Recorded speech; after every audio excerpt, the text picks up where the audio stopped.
Hello, my name is Erica Reed, and I will be discussing with you the movie The Soloist. In the movie, there are two main characters, a New York Times journalist and a homeless guy by the name of Nathaniel Ayers Jr.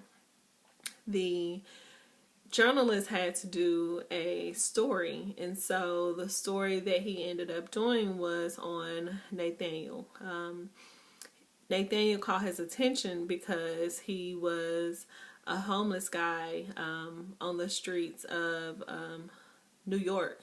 And so the journalist couldn't understand why he was homeless if he went to Juilliard. So he was trying to figure out what a homeless guy who was a Juilliard alumni was doing on the streets with no place to go.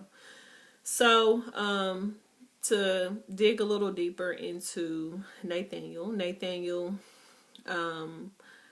grew up in a single parent home.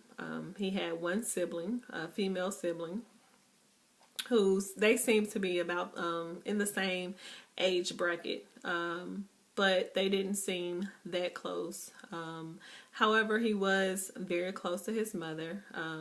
His mother pushed him a lot to, be the best that he could be. And in pushing him and being the best that he could be, he was very talented. He learned how to play the cello, and in playing the cello, he took an interest in Beethoven and his music, and so he wanted to know everything there was about playing the cello, and he wanted to know everything there was to learn about Beethoven and his music. And so because of this special talent that his mother recognized, and she knew that it would make him great one day, this talent ended up taking him to Juilliard. So in taking him to Juilliard, he went to school. He was succeeding. He was doing well. Up until about his second semester of school, he began to experience hallucinations. He was hearing voices, and the voices were telling him that he wasn't good enough, and he didn't belong there, and he didn't know what he was doing, and it was just telling him all different types of things. And so because of this, it caused him to drop out of school. He wasn't able to manage the voices and do well in school. And unfortunately, like I said, he had to drop out of school. Prior to dropping out of school, when he realized that, he was hearing these voices, he called his mother, to let her know that he wasn't doing well. And so, in calling her, he's thinking, or he thought he was calling her, he was thinking that he was talking to her, but in all actuality, in reality, he was talking to a dial tone, which, if we know anything about schizophrenia, we know that schizophrenia, you will hear voices, and it makes you think that you are hearing things that you really aren't hearing, and you sometimes will have delusions, so you'll think you are seeing things that really aren't there. It'll make you feel that people are plotting against you, or people are trying to control what you think or how you think or what you do. So it causes you to become very paranoid of other people, and even your family members. Even though they're your family members, you still become paranoid of them. So in him dropping out of school, he had to go back home, and at one point, I'm assuming that his mother died at some point, because his sister ended up taking care of him.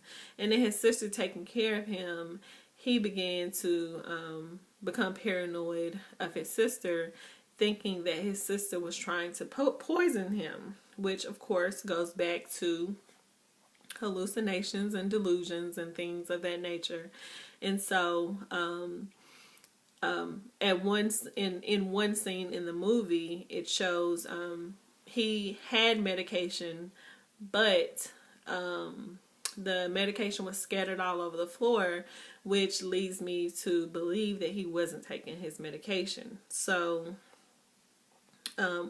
in not taking his medication, it only made his symptoms worse. So, he ended up leaving home, running away from his sister, and actually just living out on the streets. And this is how the journalist ended up finding him. So, just to give you a quick background of schizophrenia, like I said, people with schizophrenia, they may hear voices. Some are convinced that they are hearing things that isn't necessarily being said or done, or seeing things that isn't necessarily there. They think that people are trying to control what they think, and they also think that people are plotting against them. And this can cause a person to become distressed, and with that distress, they become withdrawn, and sometimes they become frantic. And so, as I was speaking of the particular scene where,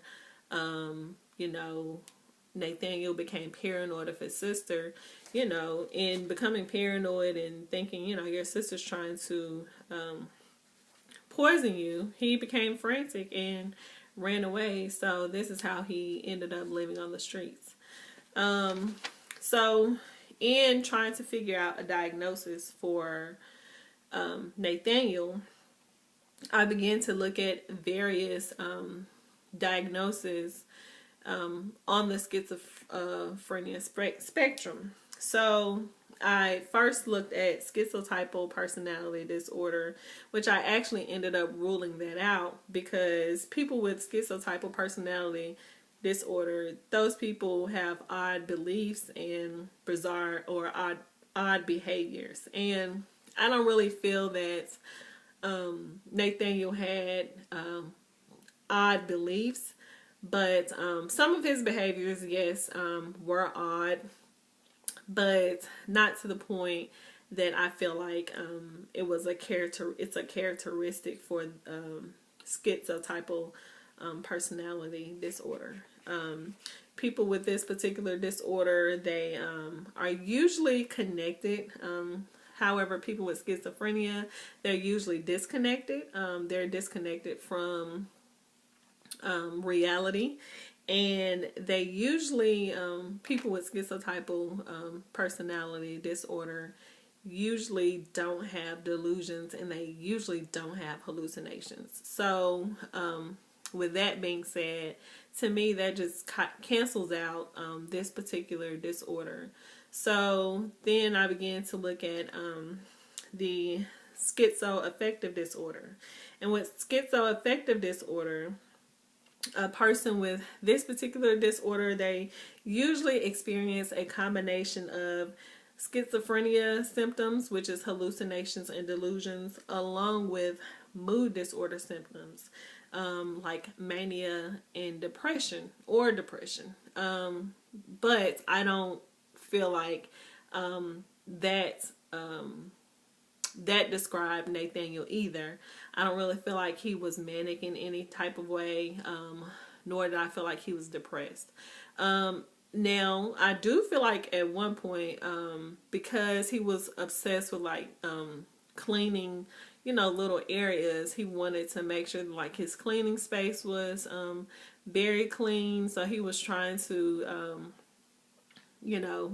clean the street. And at one point during the movie, he was in the middle of traffic in a tunnel trying to clean the tunnel, and he almost actually got hit. So I think that is a pretty good example of someone who is schizophrenic. So this illness not only affected him, but it affected his family. But to stay on course, the diagnosis that I actually gave Nathaniel was schizophrenia, with multiple episodes. At this point in time in the movie, he was about middle aged. So at this point, he had had multiple episodes, and he was currently in an acute episode. So I believe that he definitely fit the criteria for schizophrenia. He also was experiencing severe symptoms. He also experienced, economic and housing issues. Like I said, he was homeless. He didn't have any health care from what I could see. And also he was unemployed. So he was unable to maintain any type of employment or stability due to his symptoms.